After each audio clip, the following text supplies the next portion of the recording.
Dans la vidéo précédente, nous avons vu comment créer la classe carte bancaire qui représente une carte bancaire et puis avec la classe associée opération bancaire qui permettra de gérer une liste d'opérations associées à la carte.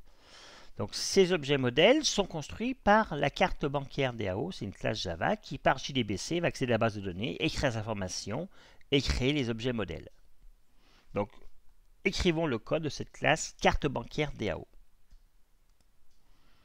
Donc dans le package DAO, créons une nouvelle classe, carte bancaire DAO. Donc cette classe va faire une requête pour trouver les informations de la base de données correspondant à une carte bancaire identifiée par son numéro. Et puis après, une deuxième requête pour retrouver la liste des opérations associées à cette carte bancaire dans la table, les opérations CB. Donc, écrivons d'abord ces requêtes. Donc, définition des attributs. Alors, je vais me mettre en plein écran. Donc, c'est des chaînes de caractères. On va les déclarer comme étant statiques finales, puisque c'est des chaînes de caractères qui seront des constantes, en fait, jamais modifiées par notre code Java. Donc, on va appeler ça findCB. Ce sera une chaîne de caractères. Donc, statique finale pour dire que c'est des variables de classe statique. Finale jamais modifiée. Donc des constantes. Et la première, c'est un select étoile from. Alors la table, c'est la table s'appelle les CB, les cartes bancaires. Et puis après l'autre table sera les opérations CB. Donc from les CB, les cartes bancaires, où le numéro de carte, numéro CB est égal à une valeur qui pour le moment est inconnue et qui sera celle fournie par le contrôleur qui l'aura récupérée dans la requête HTTP quand le formulaire de saisie sera rempli par l'utilisateur.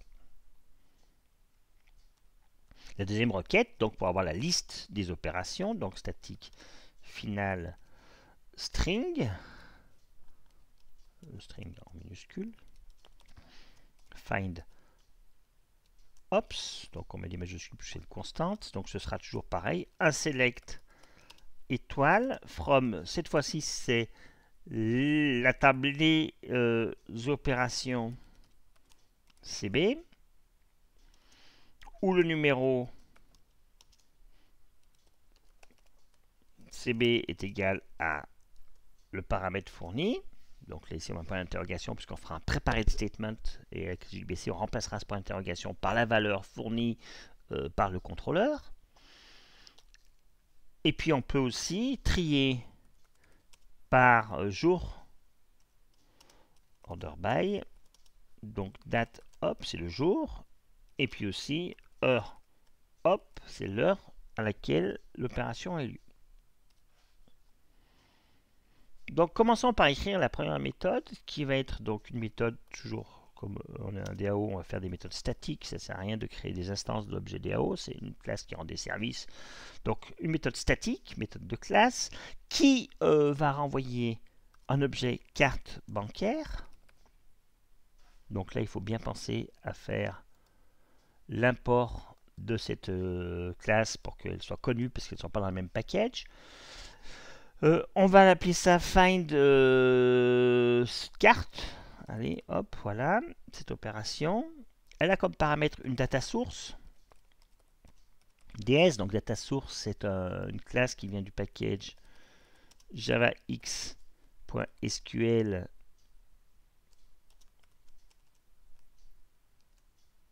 qui s'appelle donc data source. Voilà. Donc on importe pour qu'elle soit connue aussi, donc qui permettra d'accéder à la base de données avec une collection JDBC. Et puis deuxième paramètre, le numéro de la carte. Ça numéro CB. Voilà. Alors que fait ce code? Donc il va créer une connexion à la base de données. Donc en fait, il peut y avoir des exceptions. Hein, alors on va voir ça après. Peut-être qu'on va commencer par dire d'abord, on va créer une connexion. Connection, donc ça c'est une classe de Java SQL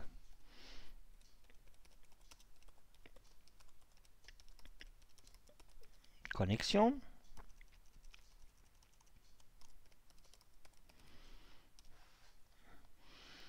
Donc, appelons connexion. Et ce sera donc, on va demander à la data source, crée-moi une connexion.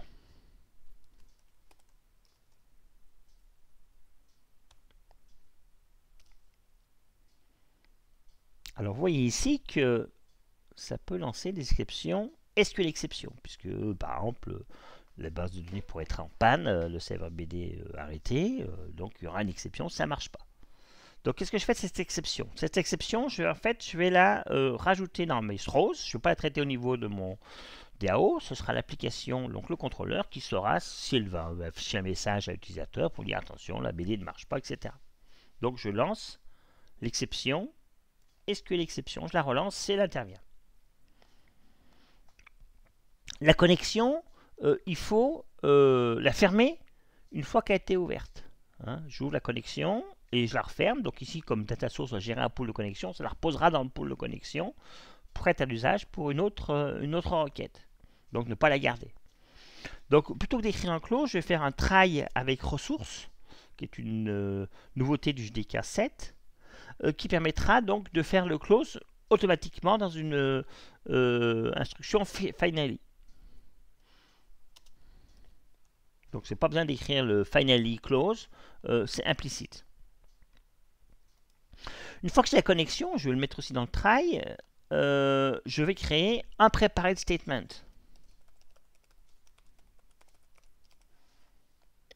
Donc un prepared statement, c'est toujours une classe import java.sql.prepared statement.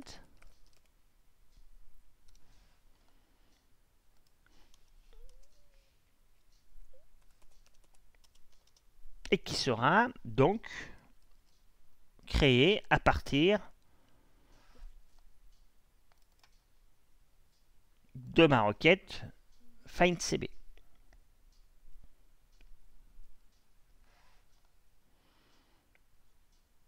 Voilà, donc ça, c'est des deux choses. Comme donc, j'ouvre la connexion, j'ouvre le prepared statement. D'avoir mis ça dans le try permettra de faire aussi la fermeture automatique du prepared statement.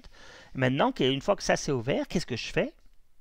Je vais d'abord dire à mon statement de remplacer l'entier correspondant au premier paramètre, donc cette chose-là, avec la valeur de numéro de CB. Donc, premier paramètre, je le remplace avec numéro CB. Pardon. Ensuite, je fais la requête. Donc, je vais demander de créer ce qu'on appelle un result set. RS, donc result set.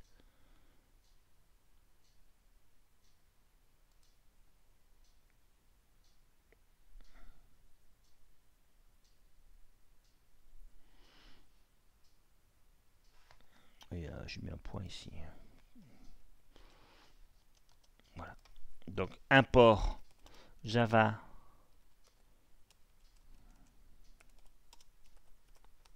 .sql result set. Voilà.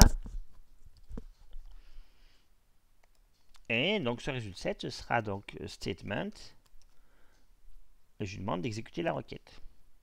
Maintenant qu'on a remplacé les choses. Donc il y a deux possibilités.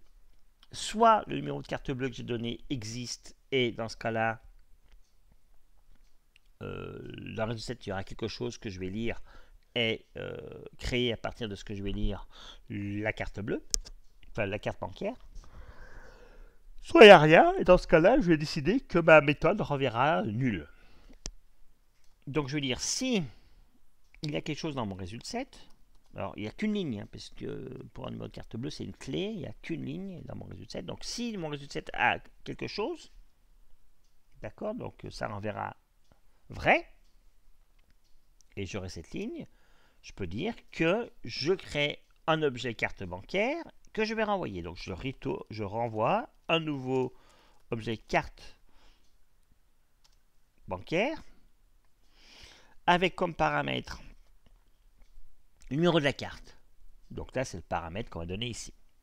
Ensuite, La civilité. Donc là, c'est dans résultat 7, je dis je récupère sous forme d'une chaîne la civilité.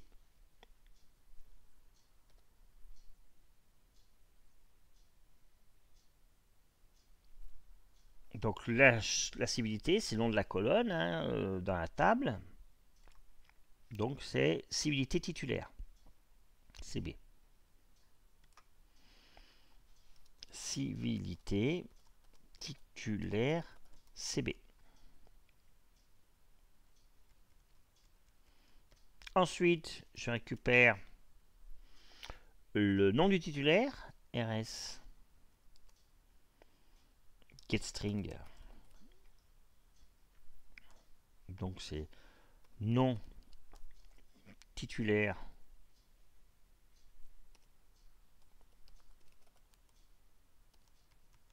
CB. Ensuite, c'est son prénom.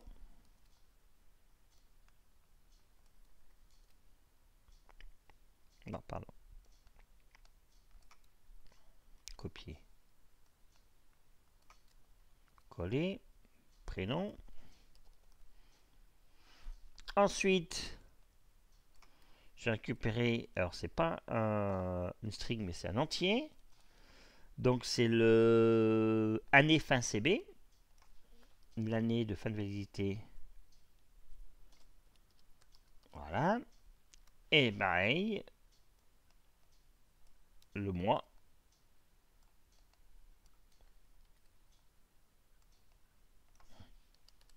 De fin de CB. Voilà. Et sinon, donc je pourrais écrire else, mais bon, comme j'ai fait ici un return, c'est pas besoin de mettre le s, parce que si elle return, je sors de la méthode et je reviens au programme appelant. Donc ici, si j'arrive après ce if, ben, je fais un renvoyer. Donc c'est comme s'il y avait else, hein, nul, pour dire que j'ai pas créé de carte bancaire, et ça renverra nul. Donc le programme appelant, il pourra savoir si, en fonction du résultat, si un objet, c'est que j'ai trouvé l'objet correspondant et il y a des données dans la base de données. Si c'est nul, ben, ça veut dire que le numéro qu'on a fourni ne correspond à rien. Donc ça, c'est le premier point. Deuxième point, c'est une fois que j'ai une carte bancaire qui a été créée, je vais pouvoir créer sa liste des opérations. Donc deuxième méthode, private, statique, donc qui renverra la carte bancaire, éventuellement, find ops, donc prendra le data source, toujours pareil, pour accéder à la base de données.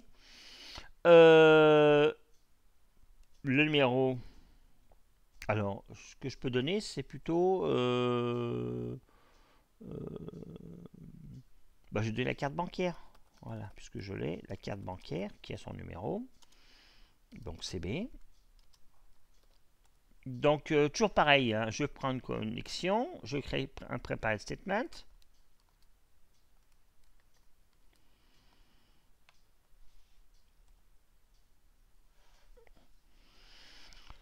Donc c'est find ops que je vais utiliser.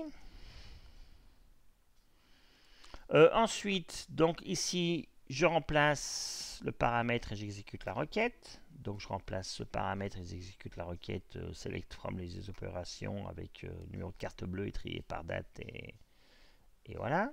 Donc ici, numéro de carte bleue, c'est cb get numéro de carte.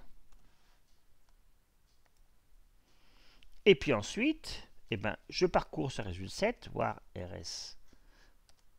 Tant qu'il y a des choses dans mon résultat 7, je lis une ligne du résultat 7 qui correspond à une opération. Et là, je vais dire qu'à ma carte bancaire, j'ajoute une opération, donc une nouvelle opération carte bancaire. Donc ici, je dois mettre comme paramètre le numéro de CB. Donc c'est CB get numéro carte. Ensuite, le type d'opération. Donc rs get string. Ça s'appelle. Alors ça s'appelle comment? type hop, intitulé hop, montant hop, date hop, heure hop.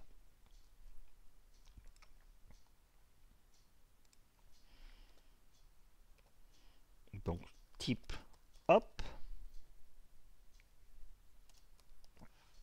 Bon, majuscule minuscule, ça n'a pas vraiment d'importance en fait. Hein. Mais bon. Voilà. Après, c'est l'intitulé. Intitulé. Hop. Après, c'est un nombre réel qui sera donc le montant de l'opération.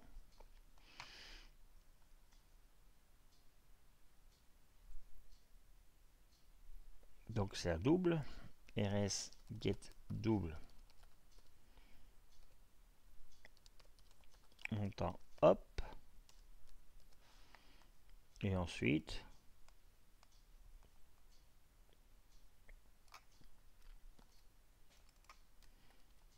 hop, la date, le jour d'opération et l'heure de l'opération.